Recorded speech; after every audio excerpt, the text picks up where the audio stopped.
honey, everything's coming up roses. Clear the deck. It's an amazing thing to be able to do a show that both groups of people that are quote-unquote enemies or friends are both coming to see the same show and both saying that we're telling their story. It's an amazing thing that happens. It's really to the testament of Rajiv Joseph and Moises and the cast. But it is it's a powerful play that really speaks to the importance of how we as theater artists can tell a story that can really, both sides of the equation can really relate to. I don't know how often that happens. How did you feel getting your theater on board yesterday?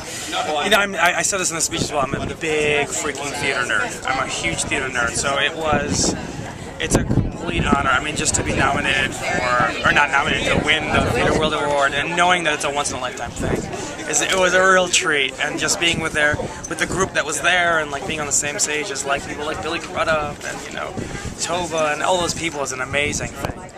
How much preparation did you have to do Mrs. Lombardi? I actually had to do a lot because I had to read. I wanted to read David Marinus's book, When Pride Still Mattered, and that was where I got most of my information. And because there was so little information on Marie, except for the book, and they gave me a videotape of her, and they gave me a tape of her voice, but I didn't want to listen to it because I was afraid that I was going to do a caricature or an impersonation of her. So I had to really sort of dig deep within the script and do a lot of studying from the book, and that was what really was took a lot of time. So did you find this a very, very fulfilling role? It's an extremely fulfilling role. She was an extraordinary woman. She wasn't one of those women who a lot of people say, in the 50s they sort of left and did whatever their man wanted them to do. She was a woman who was really supporting the vision of the man that she loved, and she thought he had an extraordinary vision, and she also knew that it was a very difficult life that she was going into. Did you know when you were doing Mrs. Strata Jones that you were going to wind up on Broadway starring in Book of Mormon? No. I mean, we did. It was called Give It Up when I did it. But we did it a year and a half ago in Dallas, and I loved being a part of it. It was really great.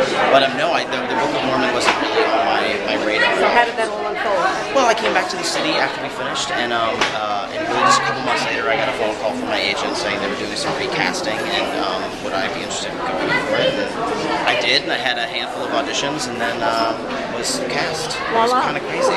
Yeah, it happened very quickly. So are you going to go and see your old show? Unfortunately, I'm not going to get to see it because our schedules are the same, and then the couple times that I have an opportunity to go, I'm not going to be able to make it. So I was just texting with Patty Murin this morning. So I have still a lot of friends in that cast. So I was thrilled to read that Times review the other day because I think it's a great show.